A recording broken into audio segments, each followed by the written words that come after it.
Hi friends, welcome to Shiva sir maths class.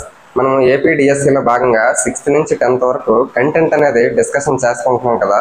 అందులో భాగంగా మనం ఆల్రెడీ 9th క్లాస్ సెమిస్టర్ 1 వరకు టోటల్గా 6th నుంచి 9th క్లాస్ సెమిస్టర్ 1 వరకు అన్ని టాపిక్స్ కూడా కవర్ చేయడం అయితే జరిగింది. అంటే డిఎస్సి పర్పస్లో ఏవైతే యూజ్ అవుతాయో వాటన్నిటిని మనం డిస్కషన్ చేసుకున్నాము. ఈ రోజు ఈ వీడియోలో 9th క్లాస్ సెమిస్టర్ 2లో మనకి డిఎస్సి లెవెల్లో ఎస్జిటి స్థాయిలో ఎటువంటి క్వశ్చన్స్ అడిగే ఛాన్స్ ఉందో అటువంటి టాపిక్స్ అన్ని కూడా మనం సిలబస్ అనేది ఒకసారి చూడడం జరిగింది. దాని ప్రకారంగా మనం డీటెయిల్డ్గా ఈ వీడియోలో ఎక్స్ప్లెయిన్ చేసుకుంటున్నాం. సెమిస్టర్ 2కి వచ్చేసరికి ఫస్ట్ది అంటే సెమిస్టర్ 2లో ఫస్ట్ది 7th లెసన్ త్రిభుజాలు ట్రయాంగిల్స్ సంబంధించి చూస్తే ఇందులో మనకు మోస్ట్ ఇంపార్టెంట్ ఏంటి అంటే సర్వసమాన త్రిభుజాలకు సంబంధించి చాలా ఇంపార్టెంట్. సర్వసమానాలు కాంగ్రియంట్ ట్రయాంగిల్స్గా మనం చెప్పుకుంటాము. మనకి క్వశ్చన్ ఏ విధంగా అడిగే ఛాన్స్ ఉన్నది అంటే ఈ విధంగా మనకి ఒక 2 ట్రయాంగిల్స్ ఇచ్చి వాటి తరక సర్వసమానాలు ఏమని అంటాడు. ఫర్ ఎగ్జాంపుల్కి ఇక్కడ 2 త్రిభుజాలు ఇచ్చి సర్వసమానాలు అంటే ఒకసారి మనం అబ్జర్వేషన్ చేస్తే PQR ఇక్కడ ఉంది, ఇక్కడ DEF ఉంది. అంటే మనం మామూలుగా ఏమనుకుంటాము, PQR ట్రయాంగిల్ PQR అలాగే ట్రయాంగిల్ DEF ఇవి రెండు కూడా మనకి సర్వసమానం కాంగ్రియంట్ గా ఉన్నాయి అని అనుకుంటాం. కాబట్టి ఈ విధంగా పెట్టే ఛాన్స్ అయితే ఉంటుంది. కానీ అన్ని సందర్భాల్లో ఈ విధంగా మనకు అవ్వదు. ఇక్కడ PQR ఒక లైన్ లో ఉంది ఆల్ఫాబెటికల్, ఇక్కడ కూడా DEF ఒక లైన్ లో ఉంది ఆల్ఫాబెటికల్. కాబట్టి ఈ రెండు కరెక్ట్ అన్నట్టు అనుకుంటాం. కాబట్టి ఆప్షన్స్ లో ఇది కూడా ఇస్తాడు. మనం అటువంటి సందర్భంలో ఏం చేయాలి అంటే మనం PQR అనుకుంటున్నాం కదా, ఫస్ట్ P నుండి క్యూబ్ చూడాలి. ఎంత ఉంది 4.5. అంటే మనం PQR ట్రయాంగిల్ ని ముందు కంపారిజన్ చేసుకోవాలి. దాని తర్వాత మనకి ఇంకొక ట్రయాంగిల్ ఏదైతే ఇస్తాడో దాంతో మనం కంపారిజన్ చేయాలి. ఫస్ట్ PQ ఎంత ఇచ్చాడు 4.5 ఇచ్చాడు. నెక్స్ట్ తర్వాత QR అంటే PQR లో PQ చూసావు, తర్వాత QR చూసావు, QR ఎంత ఇచ్చాడు 5 ఇచ్చాడు. అంటే నీకు ఇటువంటిది ఇటు నెక్స్ట్ ఉన్న దాంట్లో కూడా ఆ ఆర్డర్నే నీకు ఫాలో అవ్వాలి. ఫర్ ఎగ్జాంపుల్కి నెక్స్ట్ RP చూస్తే ఎంత ఇచ్చాడు 4 ఇచ్చాడు. అంటే ఇందులో కూడా ఫస్ట్ నువ్వు 4.5 చూడాలి, తర్వాత 5 చూడాలి, తర్వాత 4 చూడాలి. ఆ ఆర్డర్ని ఫాలో అవ్వాలి. ఫస్ట్ 4.5 ఎక్కడ ఉంది, ఇక్కడ ఉంది. అంటే నువ్వు ఇటు రావచ్చు, ఇటు రావచ్చు. 4.5 తర్వాత మనకి ఏంటి ఉంది 5 ఉంది. 4.5 తర్వాత 5 ఏది ఇది అంటే FDE. ఇది నీకు ఫార్ములాగా అంటే ట్రయాంగిల్ కాంగ్రియంట్ ట్రయాంగిల్ సర్వసమాన త్రిభుజంగా చెప్పొచ్చు. అంటే PQR కి DEF అనేది సర్వసమాన త్రిభుజం అవ్వలేదు. ఫస్ట్ 4.5 చూడాలి, 4.5 చూసావు, తర్వాత 5 చూడాలి, 4.5 తర్వాత 5 చూసాను. అంటే ఫస్ట్ ఈ దగ్గర F దగ్గర స్టార్ట్ చేయాలి, తర్వాత D దగ్గర, తర్వాత E దగ్గర. అంటే FDE ఇది నీకు కాంగ్రియంట్ ట్రయాంగిల్ అవుతుంది. అంతేగాని DEF అవ్వలేదు కదా. నీకు ఆప్షన్స్ ఏ విధంగా ఇస్తాడు, ఇదొక ఆప్షన్ ఇస్తాడు. తర్వాత ఇంతకుముందు నేను ఏం చెప్పాను, PQR ట్రయాంగిల్ DEF ఇదొక ఆప్షన్ ఇస్తాడు. Next triangle PQR is congruent to triangle EFD. ఈ విధంగా మనకి రకరకాల ఆప్షన్స్ ఇస్తాడు. మనం అటువంటి సందర్భంలో ఏం చేయాలి అంటే ఖచ్చితంగా అక్కడ ఉండేటటువంటి కొలతలు ఉంటాయి కదా, ఆ కొలతలు నువ్వు ఒక దగ్గర లైన్ లో రాసుకుంటే ఆ ఆర్డర్లోనే అక్కడ ఏ ఉన్నాయో నువ్వు గమనిస్తే అప్పుడు నువ్వు కాంగ్రియంట్ అంటే సర్వసమాన త్రిభుజాలు ఏ విధంగా అవుతాయి అనేది నీకు ఒక అవగాహన అయితే వస్తుంది. ఇది మోస్ట్ ఇంపార్టెంట్ గా మనం చెప్పుకోవచ్చు. నెక్స్ట్ ఇందులోనే మోస్ట్ ఇంపార్టెంట్ సర్వసమానాల కాంగ్రియంట్ రూల్స్ అనేవి మనకు చాలా ఇంపార్టెంట్. ఫస్ట్ ఇందులో చూస్తే అంటే మనకి 2 పటాలు ఇచ్చి ఆ 2 పటాలు ఏ నియమం ద్వారా అంటే ఏ రూల్ ప్రకారంగా కాంగ్రియంట్ రూల్స్ అంటే సర్వసమాన త్రిభుజాలు అయ్యాయి అనే రకంగా కూడా మనకు అడిగే ఛాన్స్ ఉంది. మనకి ఆ సర్వసమాన త్రిభుజ నియమాలలో ఫస్ట్ చూస్తే భూ కోబు ఉంది. భూ అంటే భుజము, సైడ్, కోణం అంటే యాంగిల్, అలాగే భుజం. SAS rule, SAS congruent rule. ఇది మనకి సర్వసమాన త్రిభుజాలు అంటే 2 త్రిభుజాలు ఇచ్చి ఆ 2 త్రిభుజాలు కూడా భూకోబు నియమాన్ని పాటిస్తే ఆ 2 త్రిభుజాలు కూడా ఖచ్చితంగా సర్వసమానాలు అవుతాయి అనే విషయం మనం అర్థం చేసుకోవాలి. ఇక్కడ ఎగ్జాంపుల్కి 2 ఇచ్చాడు. ఫస్ట్ ఒక భుజం చూడు, ఇక్కడ ఈ ట్రయాంగిల్లో అంటే ఇక్కడ ఉండేటటువంటి ట్రయాంగిల్స్ తో మనం కంపారిజన్ చేస్తే ఈ రూల్స్ అనేవి ఖచ్చితంగా గుర్తుంటాయి. అంటే మనకి ఏ విధంగా కూర్చొని అడుగుతాడంటే సర్వసమాన త్రిభుజంకి సంబంధించి సర్వసమాన నియమాలు పాటించలేని నియమం ఏదని అడుగుతాడు. అప్పుడు అందులో పాటించిన నియమం ఏదో తెలియాలంటే ముందు నియమాలన్నీ ఒకసారి కొంచెం తక్కువ టైంలో ఈజీగా తెలుసుకుంటే మనం ఆన్సర్ చేయాలి. ఇక్కడ 2 సెంటీమీటర్స్ సేమ్ ఇక్కడ కూడా నీకు అనురూప కరస్పాండింగ్ సైడ్ చూస్తే ఇక్కడ ఏ షేప్ లో ఉందో ఇక్కడ అదే ఏరియాలో ఇక్కడ 2 సెంటీమీటర్స్ ఉంది, ఇక్కడ 2 సెంటీమీటర్స్ ఉంది. అంటే సైడ్ అనేది 2 వైపులా కూడా ఈక్వల్ గా ఉంది. అలాగే ఇక్కడ ఈ సైడ్ కూడా చూడు, ఇది 4 సెంటీమీటర్స్ ఉంది, ఇది కూడా 4 సెంటీమీటర్స్ ఉంది. అంటే ఈ సైడ్ ఈక్వల్ గా ఉన్నాయి. అటువంటి సందర్భంలో ఆ 2 సైడ్లకి మిడిల్ లో ఉండేటటువంటి యాంగిల్ కూడా సమానంగా ఉంటే చూసుకోండి. అందుకే భుజము చివరి భుజము మధ్యలో కోణము అంటే ఈ రెండు భుజాలకి మిడిల్లో ఉండేటటువంటి కోణం ఎక్కడ 50 డిగ్రీస్, ఇక్కడ 50 డిగ్రీస్. అటువంటి సందర్భంలో ఖచ్చితంగా ఏదైతే త్రిభుజం కంప్లీట్ అవ్వడానికి కావాల్సినటువంటి మూడో భుజం కూడా సమానంగా ఉంటుంది. అంటే ఇది మనకి సమానంగా ఉంటాయి. కాబట్టి ఫస్ట్ రూల్ ఏమిటి అంటే సైడ్ యాంగిల్ సైడ్, ఇది కాంగ్రియంట్ రూల్ గా మనం చెప్పొచ్చు. అంటే కానిది ఏదైనా అడిగేటప్పుడు మనం ముందు తెలుసుకోవాల్సిన ఏవే ఉన్నాయనేది ముందు మనం ఒకసారి అర్థం చేసుకోవాలి. సైడ్ యాంగిల్ సైడ్, కాబట్టి ఈ రెండు కూడా నీకు ఏమవుతాయంటే సర్వసమాన త్రిభుజాలు అవుతాయి. నెక్స్ట్ ఇందులోనే ఇంకొక కాంగ్రియంట్ రూల్ చూస్తే కోణము భుజము కోణము, కోణం అంటే యాంగిల్, అలాగే సైడ్ యాంగిల్, ఇది కూడా నీకు సర్వసమాన రెండు త్రిభుజాలు సర్వసమానం అవ్వాలంటే ఈ రూల్ పాటించినా కూడా సర్వసమాన త్రిభుజాలు అవుతాయి. ఇక్కడ నీకు ఎగ్జాంపుల్ కి నీకు రెండు త్రిభుజాలు ఇచ్చాడు ట్రయాంగిల్స్, అందులో ఈ యాంగిల్ ఏమో 60 ఉంది, సేమ్ కరస్పాండింగ్ యాంగిల్ అనురూప సదృశ్యం ఇక్కడ ఏదైతే ఉందో ఇక్కడ అదే ఉంది, 60 ఉంది. ఇక్కడ 45 ఉంది, ఇక్కడ కూడా 45 ఉంది. అంటే చివర రెండు చూడండి యాంగిల్స్, అంటే ఇది యాంగిల్ ఇది యాంగిల్. ఆ రెండింటికి మిడిల్ లో ఏముంది సైడ్, అంటే ఇక్కడ కంపల్సరిగా ఈ సైడ్ ఈక్వల్ గా ఉండి ఈ సైడ్ ఈక్వల్ గా ఉంటే అప్పుడు ఖచ్చితంగా ఆ రెండు ఏమవుతాయి, అప్పుడు ఆటోమేటిక్ ఈ కోణం కూడా సమానం అయిపోద్ది. అప్పుడు ఆ మూడు కూడా సర్వసమాన త్రిభుజాలు, ఈ రెండు కూడా సర్వసమాన త్రిభుజాలు. ఇప్పుడు ఇది 60 ఇది 60, ఇది 45 ఇది 45. ఈ రెండు కోణాలకి మధ్యలో ఉండేటటువంటి ఉమ్మడి భుజం ఉంటుంది కదా, అది కూడా సమానంగా ఉంటే ఆ రెండు త్రిభుజాలు మనకి సర్వసమాన త్రిభుజాలు, కాంగ్రియంట్ ట్రయాంగిల్స్ గా మనం చెప్పొచ్చు. అప్పుడు ఈ భుజము అంతే పొడవు ఉంటుంది, ఇది కూడా అంతే పొడవు ఉంటుంది. అంటే ఇది ఎంత ఉంటుందో ఇది అంతే ఉంటది, ఇది ఎంత ఉంటుందో ఇది కూడా అంతే ఉంటది, ఈ కోణం ఎంత ఉంటది ఈ కోణం కూడా అంతే ఉంటది. ఆ విధంగా మనకి సెకండ్ది ఏమిటి అంటే ఇంతకు ముందు ఫస్ట్ది ఎస్ఏఎస్ అంటే సైడ్ యాంగిల్ సైడ్, ఇప్పుడు ఏఎస్ఏ యాంగిల్ సైడ్ యాంగిల్. ఆ విధంగా ఇప్పటి వరకు రెండు చెప్పుకోవడం అయితే జరిగింది. నెక్స్ట్ ఈ కాంగ్రియంట్ రూల్స్ లోనే మూడో సర్వసమాన నియమము చూస్తే కోబు అంటే యాంగిల్ సైడ్, ఇది కూడా మనకి సర్వసమాన నియమం అవుతుంది.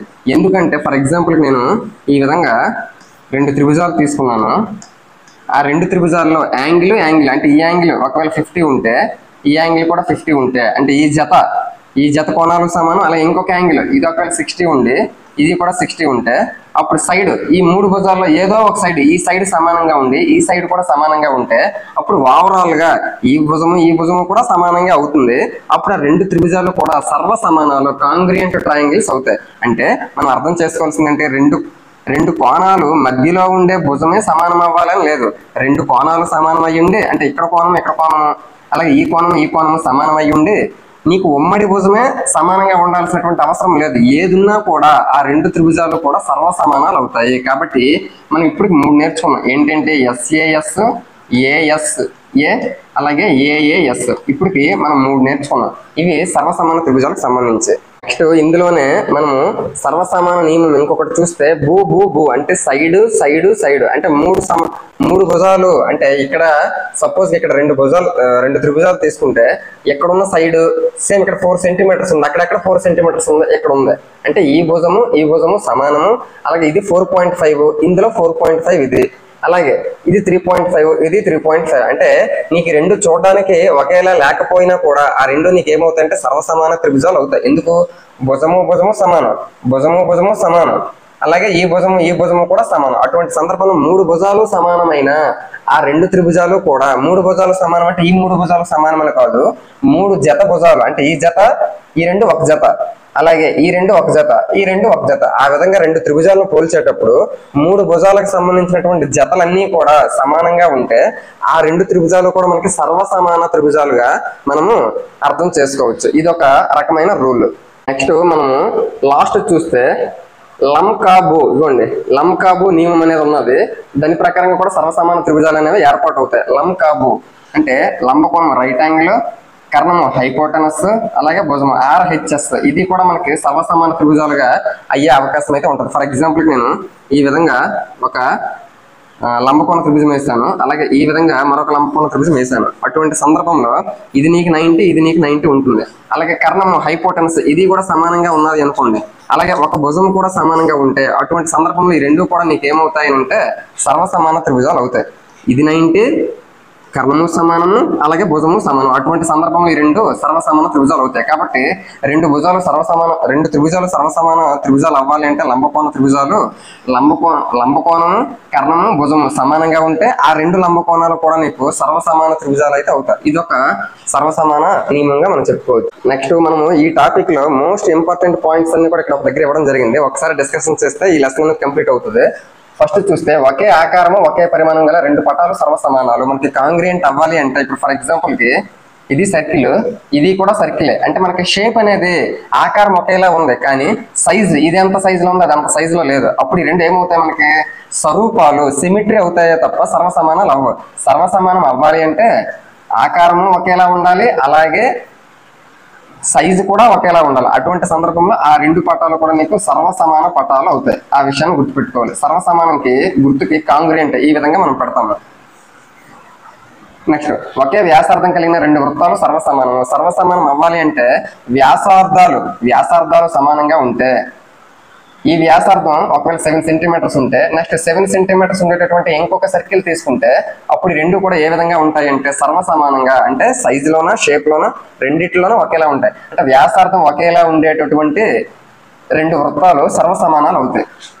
ఫర్ ఎగ్జాంపుల్ కి నాకు ఇంకొక వృత్తం తీసుకొని అది 3.5 సెంటీమీటర్స్ ఉందనుకోండి, అప్పుడు ఈ రెండు వృత్తాలు కూడా నీకు ఏమవుతాయి, స్వరూపాలు సిమిట్రీస్ అవుతాయి, అంతేగాని కాంగ్రియంట్స్ అయితే అవ్వవు. వ్యాసార్థం అనేది సమానంగా ఉంటే రెండు వృత్తాలు సర్వసమానం అవుతాయి. అది పాయింట్. నెక్స్ట్ మూడోది, ఒకే భుజం కొలత ఉన్న రెండు చతురస్రాలు సర్వసమానము.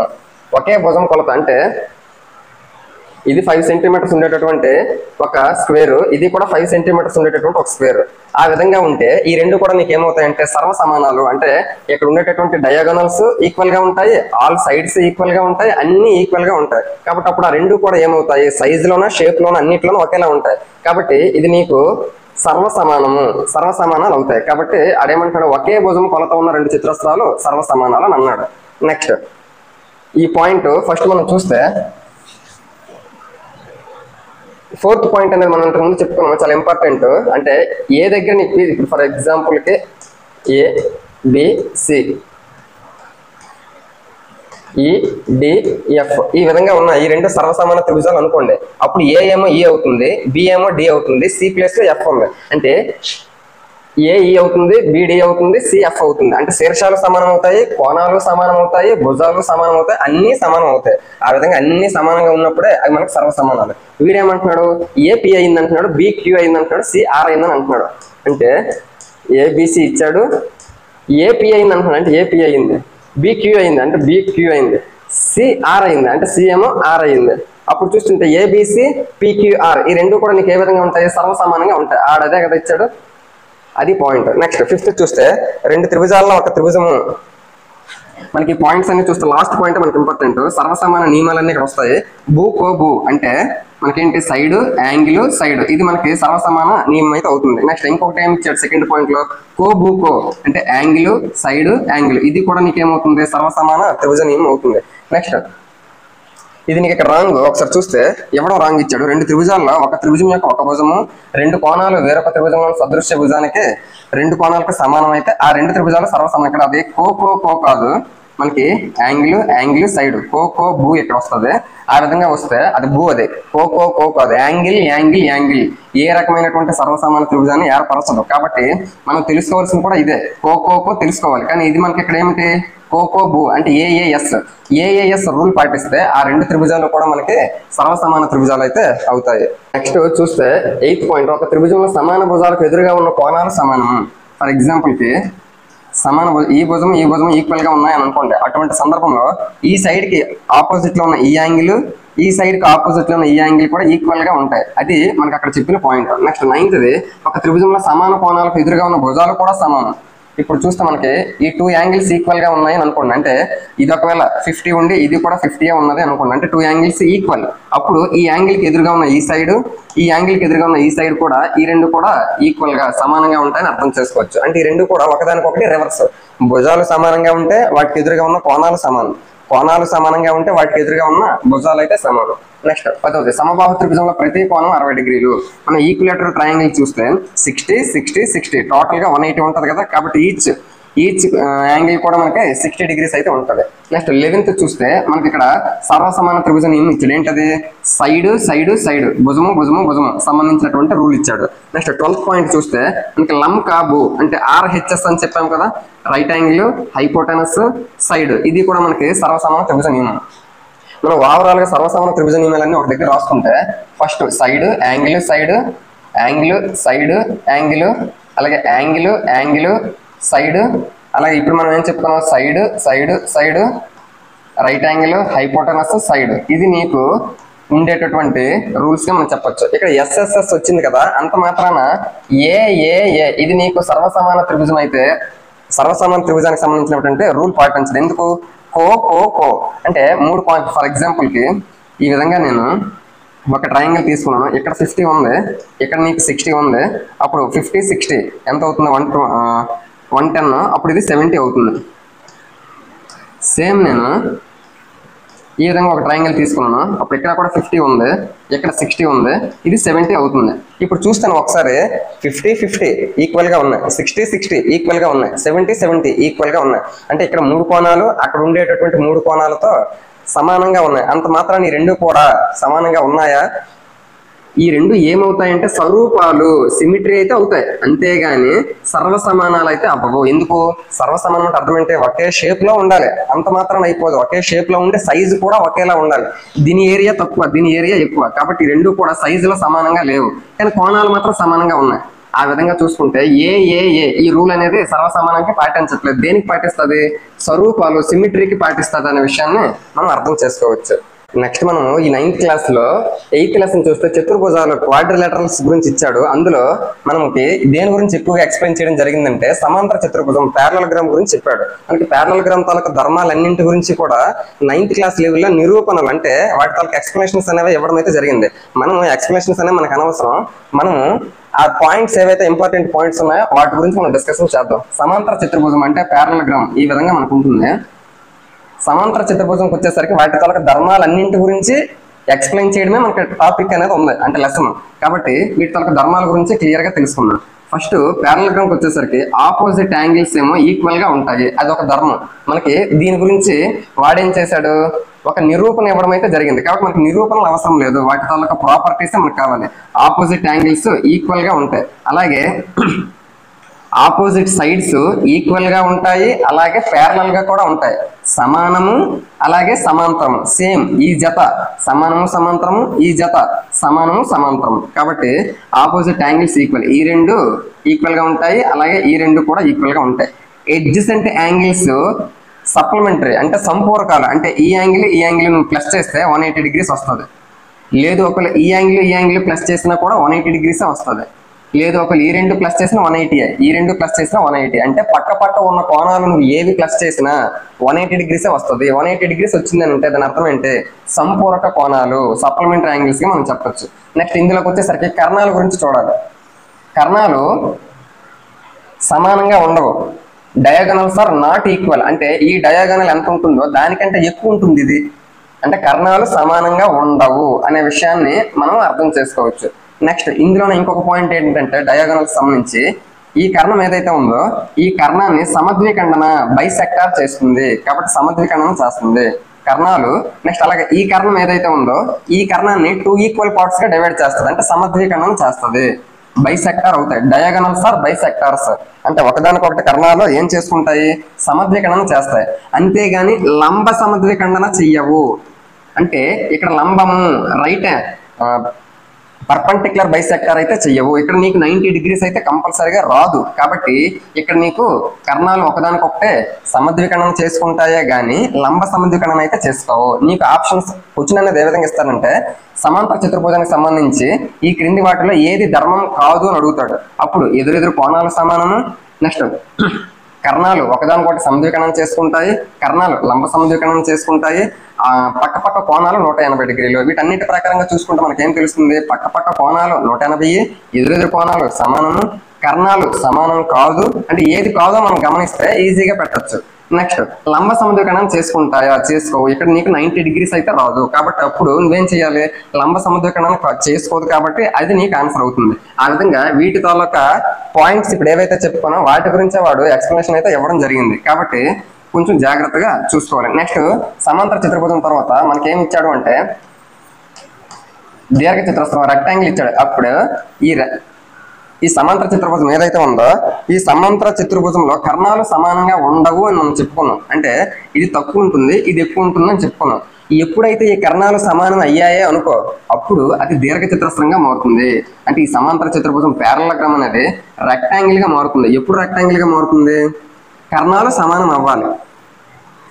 ఈ కర్ణము సమానం అవుతుంది. అంటే ఈ కర్ణం కొంచెం సమానం ఈ విధంగా లెవెల్లోకి వచ్చాయి అనుకోండి, అప్పుడు ఆ రెండు ఈక్వల్ అవుతాయి. అప్పుడు నీకు ఇదే షేప్ లోకి మారింది, రెక్టాంగిల్ దీర్ఘ చతురస్రంలోకి మారింది అనే విషయాన్ని అర్థం చేసుకోవాలి.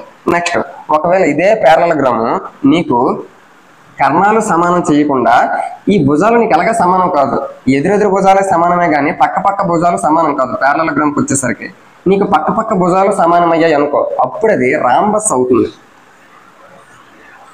అంటే సమాంతర చతుర్భుజం లోపల కర్ణాలు సమానమైతే రెక్టాంగిల్ అవుతుంది. సమాంతర చతుర్భుజంలో భుజాలు సమానమైతే కర్ణాలు సమానం కాదు, భుజాలు సమానమైతే రాంబస్ అవుతుంది. మనకి రాంబస్ లో అన్ని భుజాలు సమానం కానీ కర్ణాలు సమానం కాదు కదా, సమానం కాదు.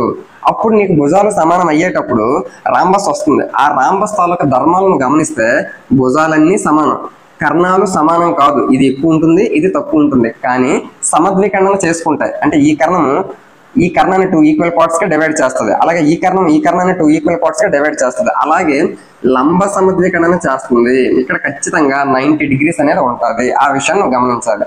ఇప్పుడు నువ్వు ఒకటి అర్థం చేసుకుంటే ఈ పారలగ్రామ్ ఏదైతే ఉందో కర్ణాలు సమానం అయితే రెక్టాంగిల్ ఏర్పడుతుంది, అదే నీకు భుజాలు సమానం అయితే రాంబస్ సమచతుర్భుజం ఏర్పడుతుంది. ఆ విషయాలు నువ్వు గమనించాలి. Next one of the most important point మనం ఒకసారి మాట్లాడుకుంటే పారలగ్రామ్ ఈ విధంగా ఉంటుంది.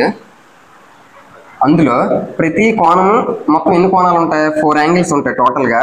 మనం కోణ సమద్విఖండన రేఖ యాంగులర్ బైసెక్టార్, కోణ సమద్విఖండన రేఖలు ప్రతి దానికి గీద్దాం. ఈ కోణ సమద్విఖండన రేఖ అంటే అర్థం అంటే కోణాన్ని సమద్విఖండనం చేస్తుంది. 2 ఈక్వల్ పార్ట్స్ గా డివైడ్ చేస్తూ ఒక రేఖ వెళ్తుంది. ఇప్పుడు ఈ యాంగిల్ ని 2 ఈక్వల్ పార్ట్స్ చేస్తూ ఇది ఒకటి వెళ్ళింది. నెక్స్ట్ ఈ యాంగిల్ 2 ఈక్వల్ పార్ట్స్ చేస్తే ఇది ఒకటి వెళ్ళింది. నెక్స్ట్ ఈ యాంగిల్ ని 2 ఈక్వల్ పార్ట్స్ చేస్తే ఇది ఒకటి వచ్చింది.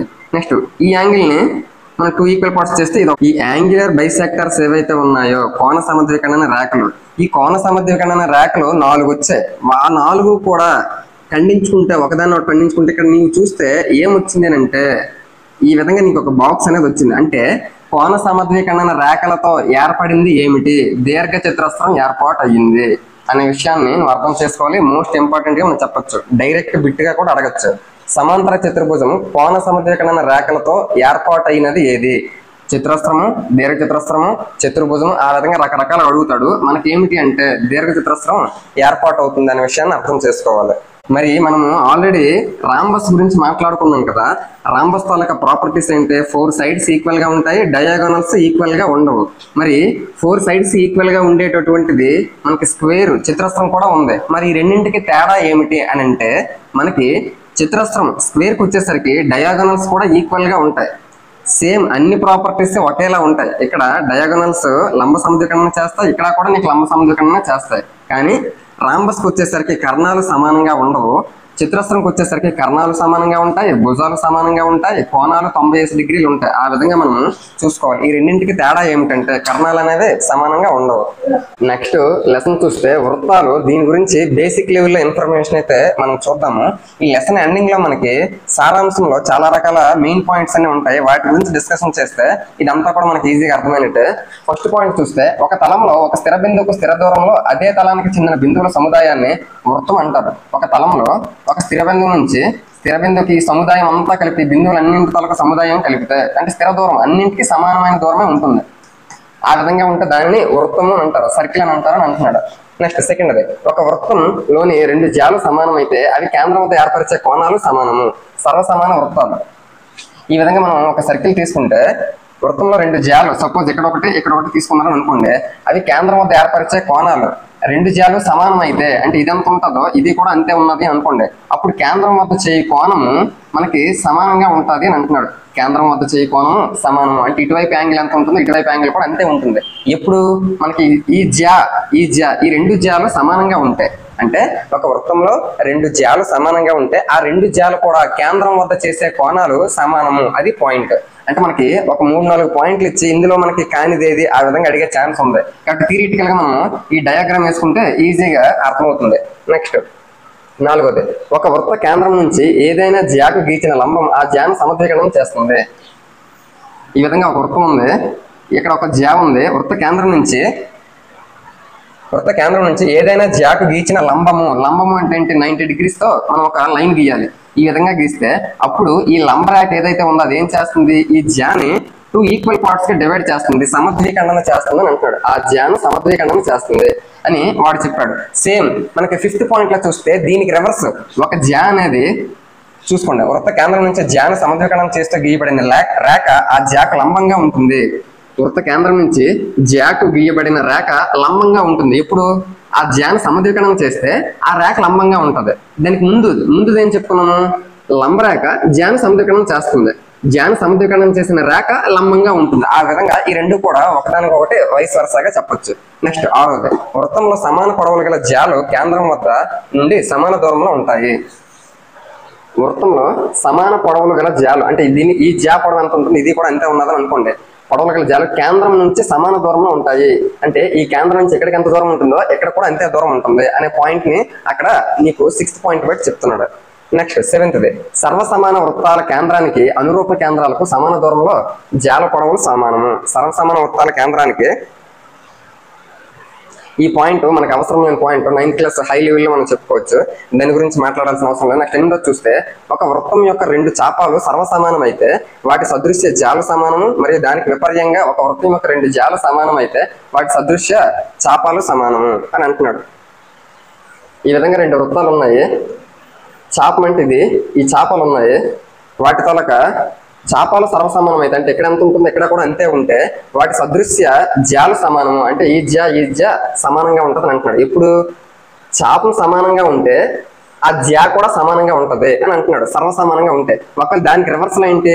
నీకు జ్యాలు సమానంగా ఉంటాయి, ఒక రెండు వృత్తాల్లో జ్యాలు సమానంగా ఉంటే వాటి తాలూకా చాపాలు కూడా సమానంగా ఉంటాయి. ఆ విధంగా ఆ పాయింట్ బట్టి మనం అర్థం చేసుకోవచ్చు. నెక్స్ట్ 9వది, వృత్తం యొక్క సర్వసమాన చాపాలు కేంద్రం వద్ద సమాన కోణాలను ఏర్పరుస్తాయి. వృత్తం వద్ద సర్వసమాన చాపాలు ఈ విధంగా సర్కిల్ ఉంది, కేంద్రం ఇది, ఇక్కడ ఒక చాపం అనేది ఉంది, ఇక్కడ ఒక చాపం ఉంది. ఈ చాపం కేంద్రం వద్ద ఎంత కోణం చేస్తుంది? సేమ్ ఇంతే సర్వసమానమైనటువంటి, సర్వసమానం అంటే ఏంటి? దాని తాలూకా అంతే లెంత్ కలిగినటువంటి, సేమ్ అంతే ఏరియా కలిగినటువంటి చాపంతో గీస్తే ఇక్కడ కోణము సమానం అంటున్నాడు. ఎందుకు? ఈ రెండు చాపాలు సమానము, సర్వసమానము, కాబట్టి ఈ రెండు చాపాలు కూడా కేంద్రం వద్ద చేసే కోణం కూడా సమానము. నెక్స్ట్ 9వది అయింది. నెక్స్ట్ 10వది, ఒక చాపం వృత్త కేంద్రం వద్ద ఏర్పరచు కోణం ఆ చాపం మిగిలిన వృత్తం ఏదైనా బిందు వద్ద ఏర్పరిచే కోణానికి రెట్టింపు ఉంటుంది. మోస్ట్ ఇంపార్టెంట్ క్వశ్చన్ గా మనం చెప్పొచ్చు. ఈ విధంగా ఒక సర్కిల్ వేస్తే ఆ సర్కిల్లో మనకి ఈ విధంగా ఒక చాపం ఉంది. ఈ చాపం వృత్త కేంద్రం వద్ద చేయి కోణం అంటే ఇక్కడ చేసే కోణము అది మిగిలింది ఉంది కదా వృత్తము, దాని మీద ఏదైనా బిందు వద్ద చేసే కోణానికి రెట్టింపు ఉంటుంది. అంటే ఇక్కడ ఎంత ఉంటుంది దానికి డబుల్ ఇక్కడ ఉంటుంది, లేదా ఇక్కడ ఎంత ఉంటుంది దాంట్లో సగం అక్కడ ఉంటుంది. ఆ విధంగా ఒక వృత్త చాపము కేంద్రం వద్ద చేయి కోణము అంటే ఇక్కడ ఎంత ఉంటుంది అంటే అదే వృత్త చాపము మిగిలిన వృత్తం మీద ఏదైనా బిందువు వద్ద చేయి కోణానికి డబుల్ ఉంటుంది. అంటే దీనికి ఇది డబుల్, ఇది ఎక్స్ అనుకుంటే ఇది 2x, ఇది 2x కాబట్టి అందులో సగం ఎక్స్. ఆ విధంగా రివర్స్ లో కూడా అడుగుతుంటాడు. ఆ విధంగా ఈ పాయింట్స్ అన్ని కూడా మనకి ఇంపార్టెంట్. నెక్స్ట్ చూస్తే 11వది, ఒకే వృత్తఖండంలోని కోణాలు సమానం అని అంటున్నాడు. ఈ విధంగా ఒక వృత్తం తీసుకుంటే ఇక్కడ ఒక జ్యా తీసుకుంటే ఇది అల్ప వృత్తఖండము, ఇది అధిక వృత్తఖండం అవుతుంది, ఎక్కువ భాగం ఉంది కాబట్టి వాడేమంటున్నాడు? వృత్తఖండంలోని కోణాలు సమానము, ఒకే వృత్తఖండం. ఇప్పుడు ఇదంతా ఒకటే కదా. ఇప్పుడు ఈ విధంగా చేస్తే ఇక్కడ కోణం వచ్చింది. సేమ్ ఇదే జ్యాతోటి ఈ వృత్తఖండంలో ఇంకొక బిందువు దగ్గర నువ్వు చేసినా కూడా అంతే కోణం వస్తుంది అని అంటున్నాడు. ఒకే వృత్తఖండంలోని కోణాలు సమానం. ఇటువంటివన్నీ గీసినా ఇప్పుడు ఎక్కడెక్కడ గీసినా సేమ్ అంతే వస్తుంది, ఎక్కడెక్కడ గీసినా అంతే వస్తుంది. అంటే ఒకే వృత్తఖండంలో కోణాలు సమానం అంటే ఇప్పుడు ఈ విధంగా తీసుకున్నావు, ఇక్కడ తీసుకున్నావు, ఇక్కడ కొంత కోణం వస్తుంది, అంతే కోణము ఒకవేళ ఎక్కడి నుంచి ఎక్కడ తీసుకున్నా వస్తుంది. ఎందుకు ఇదంతా కూడా ఇందులో ఉంది, ఒకే వృత్తఖండంలో ఉంది కాబట్టి ఒకే వృత్తఖండంలోని కోణాలు సమానం అని అర్థం చేసుకోవచ్చు. చూస్తే 12వది అర్ధవృత్తము సెమీ సర్కిల్ లో కోణము లంబ కోణం అని అంటున్నాడు. ఈ విధంగా ఒక అర్ధవృత్తం ఉంది, అందులో సపోజ్ ఎక్కడి నుంచి ఇక్కడ కోణం తీసుకుంటే ఇది 90 degrees ఉంటుంది అంటున్నాడు కంపల్సరీగా. నెక్స్ట్ ఎక్కడి నుంచి ఎక్కడ తీసుకున్నా కూడా ఇది 90 degrees ఉంటాడు. కాబట్టి అర్ధవృత్తంలో ఎక్కడ చూసుకున్నా కూడా నీకు 90 degrees ఉంటది. కాబట్టి వాడేమంటున్నాడు, అర్ధవృత్తంలోని కోణము 90 degrees లేదా లంబ కోణము అని అన్నాడు. సపోజ్ ఒకవేళ ఇది అర్ధవృత్తం కదా, ఇందులో ఎక్కడి నుంచి ఎక్కడ తీసుకున్నా కూడా ఇది 90 ఉంటుంది, ఎక్కడి నుంచి ఎక్కడ తీసుకున్నా 90 ఉంటుంది, ఎక్కడి నుంచి ఎక్కడ తీసుకున్నా కూడా 90 ఉంటుంది. ఆ విధంగా అర్ధవృత్తంలోని కోణం లంబ కోణం అని అర్థం చేసుకోవచ్చు. నెక్స్ట్ ఈ పాయింట్ మనకు అవసరం లేదు. 14గా చూస్తే ఒక చక్రీయ చతుర్భుజంలోని ఏ రెండు అభిముఖ కోణాల మొత్తమైన 180 degrees. ఇది ఒకటే మనకి చాలా సింపుల్ గా ఉండేది, అలాగే ఇంపార్టెంట్ గా కూడా చెప్పొచ్చు. చక్రీయ చతుర్భుజం అంటే ఒక సర్కిల్లో చతుర్భుజాన్ని ఏర్పాటు చేస్తే అదే మనకి చక్రీయ చతుర్భుజం అవుతుంది. సైక్లిక్ క్వాడ్రిలేటరల్ గా మనం చెప్తాం. వాడేమంటాడు, అభిముఖ కోణాల మొత్తము 180 degrees అంటే ఇది కలిపితే 180 degrees ఉంటుంది. సపోజ్ ABCD అనుకుంటే A+C 180 కంపల్సరీగా ఉంటుంది, B+D 180 కంపల్సరీగా ఉంటుంది. అభిముఖ కోణాల మొత్తం 180 degrees. సేమ్ దానికి రివర్స్, ఒక చతుర్భుజంలో అభిముఖ కోణాల మొత్తం 180 degrees అయితే అది ఒక చక్రీయ చతుర్భుజం. ఈ విధంగా ఈ రెండు కోణాలు కలిపితే 180 అయితే ఇది ఒక చక్రీయ చతుర్భుజం. అంటే దీనితో ఒక చక్రీయ చతుర్భుజాన్ని ఏర్పాటు చేయవచ్చు. కాబట్టి దీనికి రివర్స్ కూడా అవుతుంది. ఎదురెదురు కోణాలు 180, ఎదురెదురు కోణాల మొత్తం 180 degrees అయితే అది చక్రీయ చతుర్భుజం అవుతుంది. ఒక చక్రీయ చతుర్భుజంలో ఎదురెదురు కోణాల మొత్తం 180 degrees. ఆ విధంగా చక్రీయ చతుర్భుజానికి సంబంధించిన ఇన్ఫర్మేషన్. నెక్స్ట్ 10th చాప్టర్ చూస్తే మనకి హెరాన్ సూత్రము అంటే త్రిభుజం తాలూకా వైశాల్యాన్ని కనుక్కోవడానికి హెరాన్ అనే గణిత శాస్త్రవేత్త భుజాల కొలతలు ఇచ్చినప్పుడు ఏ విధంగా కనుక్కోవాలో చెప్పడం అయితే జరిగింది. మనకి మామూలుగా అయితే లంబకోణ త్రిభుజం అయితే ఇది A, ఇది B, ఇది కర్ణం అని అనుకుంటే ½ AB అవుతుంది. అదే ఒకవేళ నీకు ఒక త్రిభుజం ఇచ్చి భూమి ఇచ్చి ఎత్తిస్తే ½ BH అవుతుంది. ఆ విధంగా మనకి త్రిభుజం తాలూకా వైశాల్యానికి ఫార్ములాలు తెలుసు, కానీ త్రిభుజం తాలూకా భుజాలు అన్ని ఇచ్చినప్పుడు దాని తాలూకా వైశాల్యం ఫార్ములా ఏమిటి అంటే అది అతను కనిపెట్టాడు. Area √S × S - A × S - B × S - C. ఈ ఫార్ములాని ఎవరు కనిపెట్టారని కూడా అడగచ్చు హెరాన్. ఆ విధంగా చూస్తే మరి ఇందులో S అంటే ఏమిటి అంటే ABC అంటే ఒక త్రిభుజంలోని భుజాల పొడవులు ABC. మరి S అంటే ఏమిటి అంటే ఆ భుజాల చుట్టుకొలత. S = భుజాల చుట్టుకొలత అంటే 3 భుజాలు కలిపితే అదే చుట్టుకొలత, అందులో సగము అని అర్థం చేసుకోవచ్చు. S = A+B+C అంటే భుజాల చుట్టుకొలతలో సగము, అది S వాల్యూ.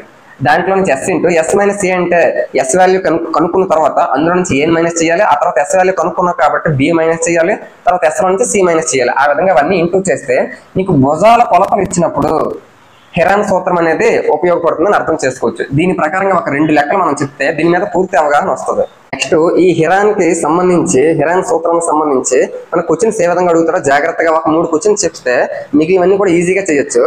4th క్వశ్చన్ చూస్తే మనకి ఫస్ట్ ఎక్సర్సైజ్ 4th క్వశ్చన్ 2 భుజాలు 18, 10 ఇచ్చాడు, చుట్టుకొలత 42 ఇచ్చాడు. ఒక అంటే నీకు డైరెక్ట్ గా ఒక్కొక్కసారి నీకు డైరెక్ట్ గా భుజాల తాలూకా 3 కొలతలు నీకు ఇవ్వడు. అటువంటి సందర్భంలో నువ్వు కనుక్కోవాలి. ఒక భుజం 18 అంటున్నాడు, మరొకటి 10 అంటున్నాడు, నీకు మూడోది నీకు చెప్పలేదు. మూడోది కనుక్కోవడానికి వాడిచ్చిన ఇన్ఫర్మేషన్ ఏంటి, పెరిమీటర్ చుట్టుకొలత 42 అన్నాడు. చుట్టుకొలత అంటే అర్థం అంటే మొత్తం అన్ని కలపాలి. ఈ రెండు కలిపితే నీకు 28 అయింది, మొత్తం కలిపితే 42 అవ్వాలంటున్నాడు. అంటే 42లో మొత్తం 42లో 28 అయిపోయింది. అంటే మిగిలినటువంటి 14 అంటే 42లో 28 పోతే మిగిలిన 14 మూడో భుజం అవుతుంది. ఆ విధంగా మూడో భుజం కనుక్కోవడానికి కూడా నీకు ఒక అవకాశం అయితే దొరికింది. దాని ప్రకారంగా త్రిభుజ వైశాల్యం అంటున్నాడు. 10, 18, 14 3 భుజాలు. కాబట్టి 3 ఏ రకమైనటువంటి రిలేషన్ కూడా లేవు. అంటే అది సమబాహు త్రిభుజం కాదు, సమద్విబాహు త్రిభుజం కూడా కాదు, అలాగే లంబకోణ త్రిభుజం కూడా కాదు. ఇది విషమబాహు త్రిభుజం. అంటే 3 భుజాలు వేరువేరుగా ఉంటే ఈ ఫార్ములాను ఉపయోగించవచ్చు.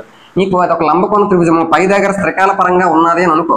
అండ్ సపోజ్ ఈ విధంగా ఉంది 3, 1, 4, 1, 5, 1 ఉన్నదని అనుకో అడిచినప్పుడు, అంటే నేను అర్థం చేసుకోవచ్చు. దీన్ని కూడా నువ్వు ఈ ఫార్ములా ఉపయోగించి చేయాల్సిన అవసరం లేదు. 3, 4, 5 అన్నారంటే ఇది నీకు పై దగ్గర స్థిరకము. పై దగ్గర స్థిరకం ఎల్లప్పుడూ కూడా లంబకోణ త్రిభుజానికి ఉపయోగపడుతుంది. కాబట్టి అన్నిటికంటే పెద్దది ఏదైతే ఉంటుందో అది కర్ణము. అది కాకుండా మనకి లంబకోణ త్రిభుజం ఫార్ములా ఏంటి వైశాల్యంకి ½ AB. ఏ అంటే 3 ఇంటూ బి అంటే 4, 2 1 2 రెళ్ళు 3 రెళ్ళు ఎంత అవుతుంది 6 సెంటీమీటర్ స్క్వేర్ అవుతుంది. అంటే లంబకోణ త్రిభుజంకి వచ్చేసరికి ఈ ప్రాసెస్ అంతా చేయాల్సిన అవసరం లేదు. అది లంబకోణ త్రిభుజం కానీ ఏ రకమైనటువంటి త్రిభుజం కూడా నీకు అవగాహన రాలేదు. 3 వేరు రకాలైనటువంటి భుజాలు ఉన్నాయి. అటువంటి సందర్భంలో దీన్ని ఉపయోగిస్తారు. మనకి హెరాన్ ఫార్ములా ఏంటి, ది ఏరియా ఫార్ములా ఏంటి హెరాన్ ప్రకారంగా area is equal to root over S into S minus A into S minus B into S minus C. S అంటే ఏం చెప్పుకున్నాము, చుట్టుకొలతలో సగము A plus B plus C by 2 అని చెప్పుకున్నాం. ఆల్రెడీ ఎస్ వాల్యూ చుట్టుకొలతలో సగం కదా, ఆల్రెడీ చుట్టుకొలత మీకు ఎంత ఇచ్చాడు 41, కాబట్టి 42 బై 2 చుట్టుకొలత ఇది, అందులో సగము కాబట్టి 21 అవుతుంది. అంటే ఎస్ వాల్యూ 21 వచ్చింది. So A is equal to root over S అంటే 21 into 21 S and S minus A. 21 నుంచి ఏ తీయాలి, సపోజ్ నేను దీన్ని ఏ అనుకుంటాను, 21 నుంచి 18 తీస్తే 3 అవుతుంది. నెక్స్ట్ 21 నుంచి దీన్ని బి అనుకుంటాను, 21 నుంచి 14 తీస్తే 7, నెక్స్ట్ 21 నుంచి 10 తీస్తే 11. ఇప్పుడు నీకేమొచ్చింది, నేను ఇప్పుడు నువ్వు దీని అంతటిని కూడా గుణించకుండా మొత్తం మల్టిప్లికేషన్ చేయకుండా ఏవేవైనా 2 పదాలుగా విడదీసే అవకాశం ఉంటే వాటిని విడదీయాలి. ఇప్పుడు 21 నేను 3 ఇంటూ 7గా రాస్తాను. ఇక్కడ కూడా 3 7 ఇంటూ 11 ఉంది. ఇప్పుడు చూస్తే నీకు 3 ఇంటూ 3 3 స్క్వేర్, స్క్వేర్ రూట్లో నుంచి 3 స్క్వేర్ బయటకు వచ్చేస్తే 3 అవుతుంది. నెక్స్ట్ 7 స్క్వేర్ బయటకు వచ్చేస్తే 7 అవుతుంది. నీకు 11 తేడానికి అవ్వదు కాబట్టి రూట్ 11 అంటే అక్కడతో ఆగిపోవడమే. 3 ఇంటూ 7 21 రూట్ 11 సెంటీమీటర్ స్క్వేర్ మీకు కావాల్సినటువంటి ఆన్సర్ అయితే అవుతుంది. ఆ విధంగా మనం ఈ ఫార్ములా ఉపయోగించి ఈజీగా చేయొచ్చు. అంటే మనకి డైరెక్ట్ గా ఒక త్రిభుజం యొక్క 3 భుజాలు ఇచ్చేసి త్రిభుజ వైశాల్యం కనుక్కోవాలి అని అనుకుంటే అది లంబకోణ త్రిభుజం, ఏ రకమైన త్రిభుజం కనిపెట్టలేనప్పుడు దీన్ని డైరెక్ట్ గా వాడితే వస్తుంది. నెక్స్ట్ 5th చూస్తే ఒక త్రిభుజం భుజాల నిష్పత్తి 12:7:25, దాని చుట్టుకొలత 540 అయితే త్రిభుజ వైశాల్యం కనుక్కోండి. నీకు ఎప్పుడు కూడా త్రిభుజం తాలూకా ట్రయాంగిల్ తాలూకా సైడ్స్ ఎప్పుడు కూడా నీకు డైరెక్ట్ గా ఇవ్వకపోతే అవి కనుక్కోవడానికి వాడు ఏదో ఒక ఇన్ఫర్మేషన్ ఇస్తాడు. నీకు భుజాల నిష్పత్తి 12 పార్ట్స్, ఒకటేమో 12 పార్ట్స్ అంటున్నాడు, రేషియో అన్నాడు కాబట్టి 12 సెంటీమీటర్స్ 17 సెంటీమీటర్స్ 25 సెంటీమీటర్స్ గా తీసుకోకూడదు. రేషియో అన్నట్టు 12 పార్ట్స్, నెక్స్ట్ ఇంకొక భుజం 17 పార్ట్స్, ఇంకొకటి 25 పార్ట్స్.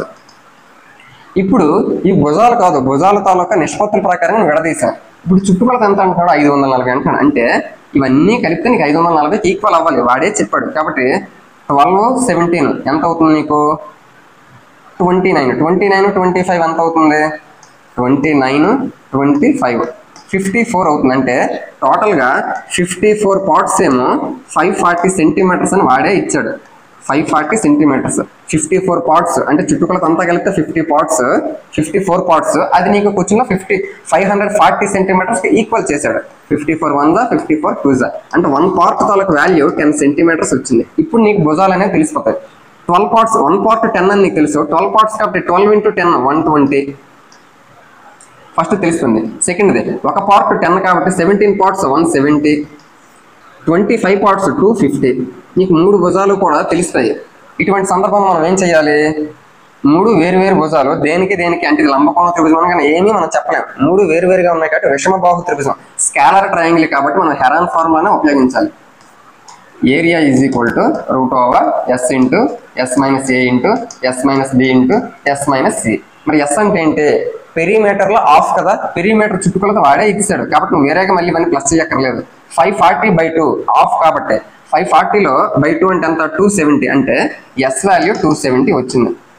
ఇప్పుడు area is equal to root over 270 into S minus A అంటే ఫస్ట్ దీన్ని ఏ దీన్ని బి దీన్ని సి అనుకుంటాను. 270 నుంచి 120 తీస్తే 150, 270లో నుంచి 170 తీస్తే 100, 270 నుంచి 250 తీస్తే 20. ఇప్పుడు చూస్తే నీకు 100 బయటకు వచ్చిస్తే నీకేమవుతుంది 10 అవుతుంది. నెక్స్ట్ ఇక్కడ 0 ఉంది, ఇక్కడ 10 ఏమో బయటకు వచ్చింది కాబట్టి బయటని రాస్తాను, అందుకే అక్కడ క్రాస్ చేస్తాను. ఎక్కడ 0 ఉంది అంటే దాని అర్థం ఏంటి, ఈ రెండు 100 కాబట్టి బయటకు వచ్చేస్తే ఇది ఒక 10 అవుతుంది. అంటే ఇది 100 బయటకు వచ్చేస్తే 10. ఇప్పుడు నీకు లోపల ఏమేమి మిగిలేదు రాసుకో. 27 నేను ఏ విధంగా రాస్తాను, 3 స్క్వేర్ ఇంటూ 3గా రాస్తాను. ఎందుకు అలా రాస్తాను అంటే ఇది స్క్వేర్ రూట్ కాబట్టి స్క్వేర్లుగా నేను డివైడ్ చేసుకుంటున్నాను. 15ని ఇక్కడ 0 ఉంటుంది ఆల్రెడీ, ఇక్కడ నువ్వు ఈ 2 zeros నువ్వు పంపించావు, ఇక్కడ 0 ఉంటుంది కాబట్టి 15 నేను ఏ విధంగా రాస్తానంటే 3 ఇంటూ 5. అలాగే ఇక్కడ 10 కూడా ఉంది కదా, 3 ఇంటూ 5 అంటే 15, ఇక్కడ 150 ఉంది కాబట్టి 15 ఇంటూ 10 కదా. అప్పుడు నేనేం చేస్తాను, ఆ 10ని 2 ఇంటూ 5గా రాస్తాను. నెక్స్ట్ ఇక్కడ ఏం మిగిలింది 2 మిగిలింది. ఇప్పుడు ఏమేమి బయటకు వస్తాయి చూడు, ఇక్కడ ఆల్రెడీ 100 ఉంది, దాంట్లో నుంచి ఇక్కడ 3 స్క్వేర్ నుంచి ఒక 3 బయటకు వస్తుంది. నెక్స్ట్ ఇక్కడ కూడా 3 స్క్వేర్ నుంచి ఒక 3 బయటకు వస్తుంది. నెక్స్ట్ ఇక్కడ 2 5s లో నుంచి ఒక 5 బయటకు వస్తుంది. 2 స్క్వేర్ నుంచి ఒక 2 బయటకు వస్తుంది. అంటే అన్ని కూడా బయటకు వస్తాయి కాబట్టి ఏ ప్రాబ్లం లేదు. ఇప్పుడు 5 2s 10 అలా ఉంచు, 3 3s 9, 100 into 10 1000, 9 into 1000 9000. అంటే నీకు ఓవరాల్ గా దాని తలక ఏరియాకి ఎంత వచ్చిందంటే 9000 సెంటీమీటర్ స్క్వేర్ వచ్చింది. ఆ విధంగా ఈ ఫార్ములానే మనం ఉపయోగించాలి. నెక్స్ట్ ఈ క్వశ్చన్ తోటి మనం ఈ టాపిక్ అనేది కంప్లీట్ చేద్దాం. వాడు సమద్విబాహు త్రిభుజము అంటే ఐసోసెలస్ ట్రయాంగిల్ అంటున్నాడు, దాని తలక చుట్టుపక్కల ఇచ్చాడు. సమాన భుజాలు ఒక్కొక్కటి 12 సెంటీమీటర్లు అయితే త్రిభుజ వైశాల్యం కనుక్కోవాలి అంటే 3 భుజాలు నీకు కావాలి. నీకు సమాన భుజాలు ఒక్కొక్కటి 12 అన్నాడు అంటే ఇది సమద్విబాహు త్రిభుజం అని చెప్పాడు కదా, కాబట్టి ఒక్కొక్కటి 12 అంటున్నాడు. 12 నీకు మూడో భుజం తెలియదు. ఆ మూడో భుజం తెలుసుకోవడానికి కూడా ఇచ్చిన ఇన్ఫర్మేషన్ అంటే పెరిమీటర్ 30 అంటున్నాడు. 30 అంటే ఆల్ సైడ్స్ నువ్వు ప్లస్ చేస్తే 30 రావాలి. 12 24 అయిపోయింది. అంటే మిగిలిన అర్థం అంటే మిగిలింది 6, అది నీకు మూడో భుజం. ఇప్పుడు నీకు 3 భుజాలు తెలిసిపోయాయి కాబట్టి ఫార్ములా ఉపయోగించవచ్చా లేదా? ఏంటి ఉపయోగించవచ్చు? A = √s into s minus a into s minus b into s minus c. అంటే A = √s అంటే ఏంటి? పెరిమీటర్ లో హాఫ్ కాబట్టి మొత్తం చుట్టుకొలతలో సగం. చుట్టుకొలత ఆల్రెడీ 30 కుర్చీలోనే ఇచ్చారు కాబట్టి అందులో సగం అంటే 15. s into s minus a, మనకి s అంటే 15 కదా, s minus a అంటే 15 నుంచి 6 తీస్తే ఎంత? 9. నెక్స్ట్ s minus b 15 నుంచి 12 తీస్తే 3, s minus c 15 నుంచి 12 తీస్తే 3. కాబట్టి ఇప్పుడు చూస్తే నేనేం చేస్తాను, 15ని 3 into 5 గా రాస్తాను, 9ని 3 స్క్వేర్, ఇక్కడ కూడా 3 స్క్వేర్ ఉంది. ఇప్పుడు 3 స్క్వేర్ నుంచి ఒక 3 బయటకు వస్తుంది.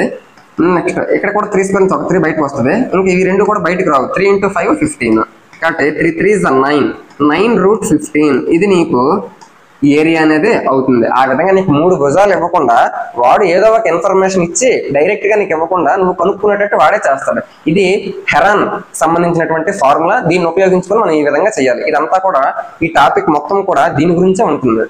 నెక్స్ట్ మనకి 9th క్లాస్ లో 11th లెసన్ చూస్తే ఉపరితల వైశాల్యాలు ఘనపరిమాణాలు అంటే సర్ఫేస్ ఏరియాస్ వాల్యూమ్స్ గురించి మనకి ఈ టాపిక్ మొత్తంలో మనకి వేటి గురించి మాట్లాడాడు అంటే శంకువు కోన్ గురించి అలాగే గోళము ఈ రెండింటి గురించి మాత్రమే మాట్లాడడం అయితే జరిగింది.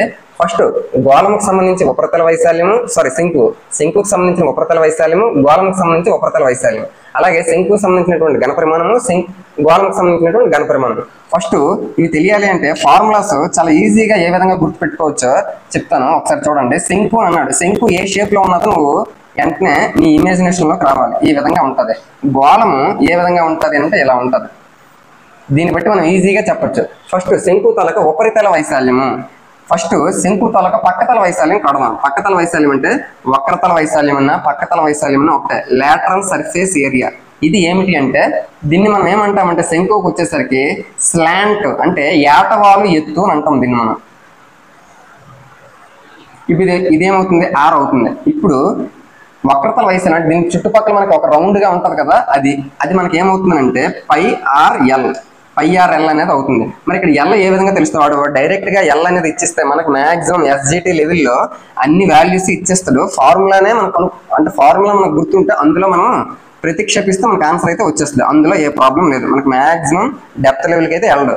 నీకు L అనేది ఇవ్వకపోతే అప్పుడు ఏం చేయాలి? ఇది హైట్ ఇస్తాడు. అప్పుడు నీకు హైట్ ఇస్తాడు, రేడియస్ ఇస్తాడు. ఒకవేళ రేడియస్ ఇవ్వకపోతే నీకు డయామీటర్ ఇస్తాడు. అంటే ఏంటి? మొత్తంలో సగం చేయాలి. అంటే నీకు రేడియస్ హైట్ ఇస్తే L కనుక్కోవాలంటే ఇదేంటిది? నువ్వు కూడా ఇది ఒకటి అబ్జర్వేషన్ చేస్తే నీకు ఏ విధంగా కనిపిస్తుంది? లంబకోణ త్రిభుజంగా కనిపిస్తుంది. కాబట్టి L² = R² + H².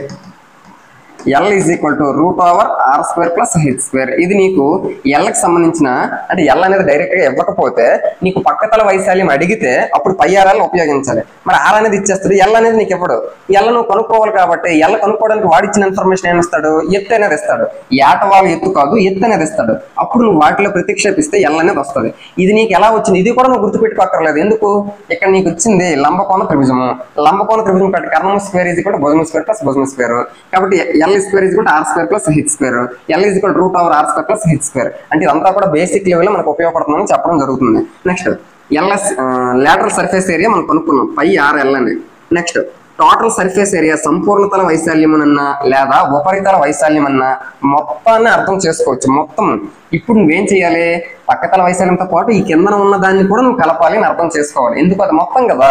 మొత్తం అంటే పక్కలో పైన ఉంటే పైన, కింద ఉంటే కిందన అన్నీ కలపాలి. అది నీకు ఉపరితల వైశాల్యము, టోటల్ సర్ఫేస్ ఏరియా అవుతుంది. కాబట్టి నువ్వు ఆల్రెడీ పక్కతల వైశాల్యం పై ఆర్ఎల్ నువ్వు కనుక్కున్నావు. పై ఆర్ఎల్ అది ఒక్కటి కనుక్కుంటే సరిపోద్దా? ఇది సంపూర్ణతల వైశాల్యం కదా, అంటే ఉపరితలం అంతా కూడా కలపాలి కదా. కాబట్టి ఇదే షేప్ లో ఉంది, కింద నువ్వు కలపలేదు ఇంతవరకు, ఇప్పుడు కలిపావు. అదే షేప్ లో ఉంది, రౌండ్ షేప్ లో ఉంది, అంటే సర్కిల్ షేప్ లో ఉంది. సర్కిల్ కి ఏరియా ఫార్ములా అంటే పై ఆర్ స్క్వేర్. ఇప్పుడు ఈ రెండింటిలో కూడా పై ఆర్ అనేది కామన్ తీస్తే అప్పుడు నీకేం మిగులుతుంది, ఎల్ ప్లస్ ఆర్ అనేది మిగులుతుంది. ఇది నీకు శంకువుకు సంబంధించి వక్రతల వైశాల్యము లేదా పక్కతల వైశాల్యం ఏ విధంగానూ అడుగుతాడు. సంపూర్ణతల వైశాల్యం లేదా ఉపరితల వైశాల్యం, ఈ రెండు మనకు ఫార్ములాస్. అంటే మనం ఒకటే గుర్తుపెట్టుకోవాలి, ఏంటి, సంపూర్ణతల వైశాల్యం లేదా ఉపరితల వైశాల్యం అంటే మొత్తం కలపాలి. నీకు ఇది పక్కది ఒక్కటే అయితే పై ఆర్ఎల్, నీకు సంపూర్ణం అన్నాడు కాబట్టి కిందది కూడా కలపాలి. కిందది వృత్తాకారంలో ఉంది పై ఆర్ స్క్వేర్, కాబట్టి నీకు ఫైనల్ గా ఇది వస్తుంది అనే విషయాన్ని అర్థం చేసుకోవచ్చు. నీకు అన్ని వాల్యూస్ ఇచ్చేస్తాడు. సపోజ్ నీకు క్వశ్చన్ ఏ విధంగా అడుగుతాడు, ఒక శంకువు యొక్క వ్యాసార్థం 7 సెంటీమీటర్లు, ఏటవాల ఎత్తు 10 సెంటీమీటర్లు అయినా దాని తర్వాత సంపూర్ణతల వైశాల్యం ఏమవుతుంది, అప్పుడు ఈ ఫార్ములాలో మనము ప్రతిక్షేపించాలి. నెక్స్ట్ సేమ్ శంకువుకి అయిపోయింది. ఇప్పుడు గోళానికి చూద్దాం. గోళంకి వచ్చేసరికి మొత్తం సంపూర్ణతల వైశాల్యం ఏమవుతుందంటే 4 పై ఆర్ స్క్వేర్ అవుతుంది. గోళానికి సంబంధించి ముందు వక్రతల వైశాల్యం చూద్దాం. దీనికి వక్రతలమైన ఉపరితలమైన సంపూర్ణతలమైన ఏదైనా కూడా ఒకటే అవుతుంది. మనకి ఏమవుతుంది, 4 pi R square. Total surface area అన్నా ఉపరితల వైశాల్యం అన్నా కూడా ఏదన్నా కూడా మనకి మొత్తం అంతా కూడా ఒకలాగే ఉంటుంది. దీనిలాగా మనకి కిందన అంటే ఒక రౌండ్ షేప్ లో ఆ విధంగా ఉంటుంది, ఇదంతా కూడా ఒకలాగే ఉంటుంది. కాబట్టి 4 పై ఆర్ స్క్వేర్ అవుతుంది. దేనికి, గోళానికి సంబంధించి వైశాల్యానికి వచ్చేసరికి మరి మనకి హెమిస్పియర్ ఉంటుంది, అర్ధగోళము ఈ విధంగా ఉంటుంది, అర్ధగోళం ఈ విధంగా ఉంటుంది. దీనికి సంబంధించి ఇప్పుడు కొంచెం కన్ఫ్యూజన్ అవుతాం. మనకి ఉపరితల వైశాల్యం అని అన్నాడు అని అనుకో. ఉపరితల వైశాల్యం అంటే దీన్ని మొత్తాన్ని లెక్క పెట్టాలి. ఇది ఒక్కటైతే నీకు ఎలా ఉంటుంది, మొత్తం 4 పై ఆర్ స్క్వేర్ ఇదంతా, అందులో ఇది సగం కదా, అంటే 2 పై ఆర్ స్క్వేర్. అలాగే దీన్ని కూడా లెక్క పెట్టాలి కదా నువ్వు. టోటల్ సర్ఫేస్ ఏరియా, అర్ధగోళానికి సంబంధించి టోటల్ సర్ఫేస్ ఏరియా ఇది మరి ఏ షేప్ లో ఉంటుంది, కింద కూడా నీకు వృత్తాకారంలో ఉంటుంది కాబట్టి అదొక పై ఆర్ స్క్వేర్, అంటే టోటల్ గా 3 పై ఆర్ స్క్వేర్ అవుతుంది. ఒకవేళ ఇదే అర్ధగోళానికి హెమిస్ఫియర్ కి సంబంధించి వక్రతల వైశాల్యం అన్నాడు అనుకోండి. వక్రతల వైశాల్యం అంటే కేవలం దీన్ని మాత్రమే లెక్క పెట్టాలి, వక్రంగా ఉన్నదాన్నే లెక్క పెట్టాలి. ఈ విధంగా స్ట్రైట్ గా ఉంటది, కిందన సగం ముక్క కాబట్టి కిందన స్ట్రైట్ గా ఉంటది, దాన్ని మనం లెక్క పెట్టకూడదు. వక్రతల వైశాల్యం అనేది ఇది ఒక్కటే లెక్క పెట్టాలి. మరి ఇది మొత్తం అంతా కలిపితే 4 పై ఆర్ స్క్వేర్ కదా, అందులో ఈ ముక్క సగమే కదా, 2 పై ఆర్ స్క్వేర్ అవుతుంది. అంటే అర్ధవృత్తం తాలూకా హెమిస్ఫియర్ తాలూకా వక్రతల వైశాల్యము curved surface area 2 pi R square, total surface area 3 pi R square. ఇవేవి అర్ధవృత్తానికి సంబంధించి. అదే గోళానికి సంబంధించి అదే గోళానికి సంబంధించి అయితే 4 పై ఆర్ స్క్వేర్ అవుతుంది. ఆ విధంగా మనకి వైశాల్యాలకు సంబంధించినంత వరకు పూర్తి అవగాహన అయితే వచ్చిందని అనుకుంటున్నాను. నెక్స్ట్ ఇదే శంకువు గోళానికి సంబంధించి వైశాల్యాలన్నీ కంప్లీట్ చేసాము. ఘనపరిమాణాలు వాల్యూమ్ సంబంధించి చూడాలి. శంకువు తాలూకా volume formula 1/3 pi R square H. 1/3 pi R square H. ఇది ఏ విధంగా వచ్చిందన్నా కూడా ఒక క్లారిటీ అనేది ఉంది. మనకి ఒకసారి చూస్తే ఇది మనకి సిలిండర్, దీని తాలూకా వ్యాసార్థం 6, దీని తాలూకా హైట్ హెచ్ అనుకుంటే మన సిలిండర్ తాలూకా సిలిండర్ తాలూకా వైశాల్యం, సిలిండర్ తాలూకా సంపూర్ణతల వైశాల్యం ఫార్ములా ఆల్రెడీ మనం చెప్పుకున్నాం. ఘనపరిమాణంకి ఏంటి, pi R square H. Cylinder తాలూకా volume formula pi R square H. Same ఇదే మెజర్మెంట్స్ తో నీ పై ఆర్ స్క్వేర్ హెచ్ ఇది నీకు తెలుసు. ఇదే మెజర్మెంట్స్ తో అంటే సేమ్ ఇంతే ఆర్, ఇక్కడ ఆర్ వాల్యూ ఎంత ఉందో అంతే ఆర్ వాల్యూ ఉండి సేమ్ అంతే హైట్ ఉండేటటువంటి శంకుని తీసుకుంటే అంటే స్తూపం లాంటిదే, కానీ పైన నీకు స్తూపంకి వచ్చేసరికి ఈ విధంగా ఉంటుంది, శంకుకి వచ్చేసరికి ఈ విధంగా ఉంటుంది. ఇక్కడ హైట్ రేడియస్ రెండు ఈక్వల్ గా ఉంటే అప్పుడు ఇది ఏమవుతుందనంటే అందులో 3 సార్లు మనం తీయచ్చు. అంటే ఇందులో ఇటువంటి శంకువులు మనం 3 పెట్టచ్చు. అంటే దాని అర్థం ఏంటి, ఇందులో 3వ భాగం ఉంది.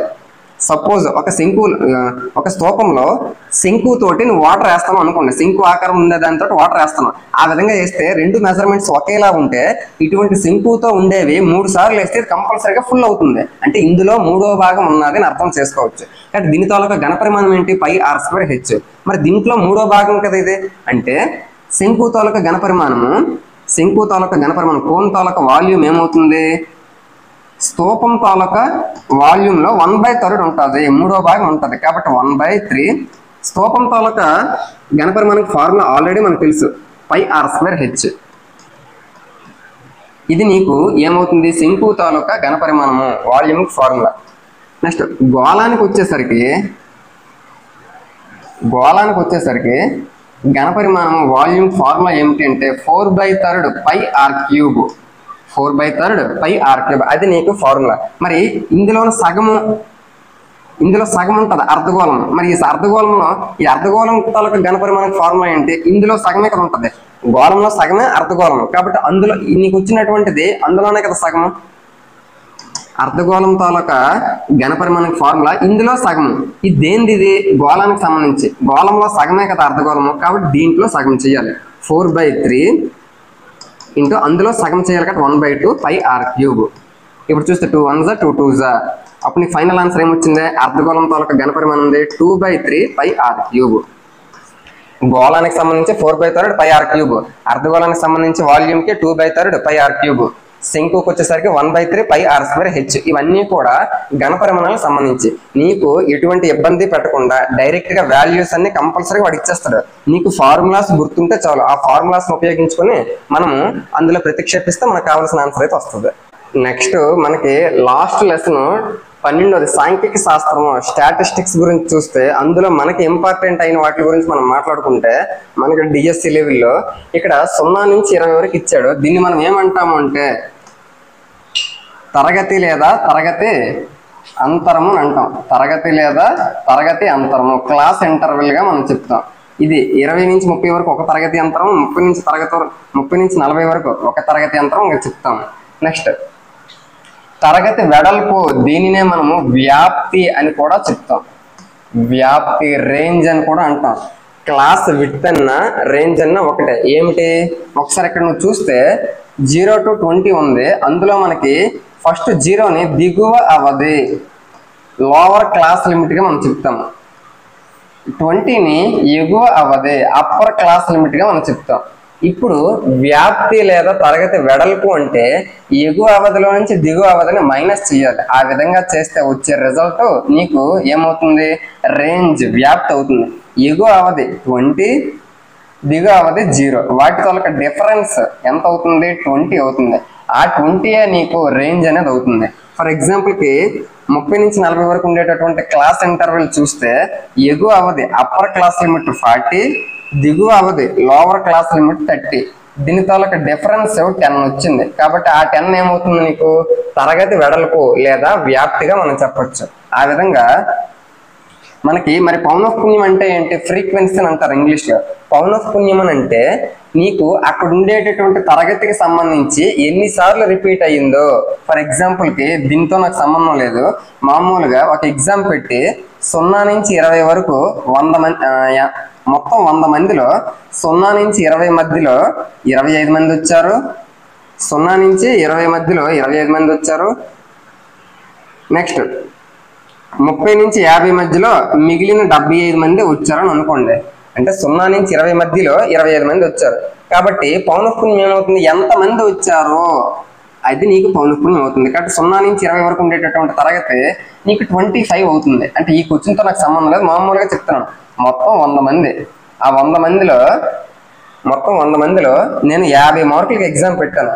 0 నుంచి 20 వరకు వచ్చిన వాళ్ళు 25 మంది ఉన్నారు.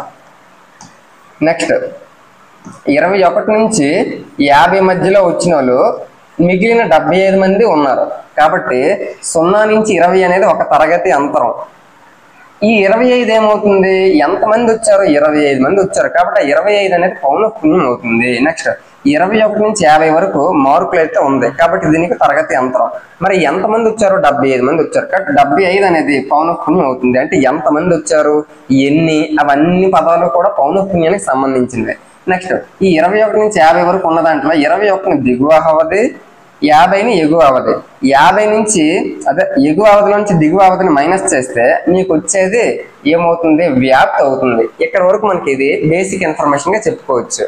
నెక్స్ట్ ఇందులో మనకి ఇంపార్టెంట్ పాయింట్ ఇంకేమైనా ఉన్నది అని అంటే అది మనకి ఏమవుతుంది, తరగతి మధ్య విలువ అవుతుంది. దీన్నే మనం ఇంగ్లీష్ లో క్లాస్ మార్క్ గా మనం చెప్తాం. క్లాస్ మార్క్ ఏమిటి? తరగతి మధ్య విలువ అంటే ఎగువ అవధిని దిగువ అవధిని ప్లస్ చేసి బై 2 చేయాలి. అది చేస్తే ఫర్ ఎగ్జాంపుల్ నాకు 140 to 150 అనేది ఇక్కడ ఉంది. ఇది నీకు తరగతి యంత్రం అవుతుంది. అందులో 140 అనేది లోవర్ క్లాస్ లిమిట్, దిగువ అవధి. ఫస్ట్ నీకు ఎగువ ఏది రాసినా పర్వాలేదు, ఎగువ అవధి దిగువ అవధి ఏది ముందు రాసినా ఏది వెనక రాసినా పర్వాలేదు. ఎందుకు? మధ్యలో నీకు ప్లస్ ఉంది కాబట్టి. నాకు దిగువ అవధి 140 లోవర్ క్లాస్ లిమిట్ రాస్తాను, ప్లస్ ఎగువ అవధి అప్పర్ క్లాస్ లిమిట్ 150. అందులో సగము అది నీకేమవుతుంది, క్లాస్ మార్క్ అవుతుంది, తరగతి మధ్య విలువ అవుతుంది. మధ్య విలువ గుర్తుపెట్టుకోండి. 140 150 ఏమవుతుంది, 290. 290 by 2 అంటే ఎంత అవుతుంది, 145.5 అనేది నాకు కావలసినటువంటి 290లో ఆఫ్ అంటే ఎంత అవుతుంది, 145 అవుతుంది. ఇది నీకు క్లాస్ మార్క్, తరగతి మధ్య విలువ అవుతుంది. కాబట్టి ఈ మధ్య విలువకు సంబంధించిన ఇన్ఫర్మేషన్ కూడా చూసుకోవాలి. ఇక్కడతో మనకి 9th క్లాస్ సెమిస్టర్ 2కి సంబంధించి ఎస్జిటి స్థాయిలో మ్యాథ్స్ కంటెంట్ ఎటువంటిది అయితే మనకు అవసరం ఉంటుందో దాని అంతటిని కూడా మ్యాక్సిమం డిస్కషన్ అయితే చేసామని అనుకుంటున్నాను. మీకు ఇంకా ఏమైనా డౌట్స్ ఉంటే తప్పకుండా కామెంట్స్ రూపంలో అడగండి. వాటి గురించి ఎక్స్ప్లెనేషన్స్ కూడా తప్పకుండా ఇవ్వడం అయితే జరుగుతుంది. నేను మీ నుంచి ఎక్స్పెక్ట్ చేసేది ఒకటే, నేను చెప్పే విధానం మీకు నచ్చింది అనిపిస్తే తప్పకుండా లైక్ చేయండి, మీ ఫ్రెండ్స్ అందరికీ ఈ వీడియోని షేర్ చేయండి. అలాగే శివ సార్ మ్యాథ్స్ క్లాస్ని తప్పకుండా సబ్స్క్రైబ్ అయితే చేసుకోండి. Thank you so much.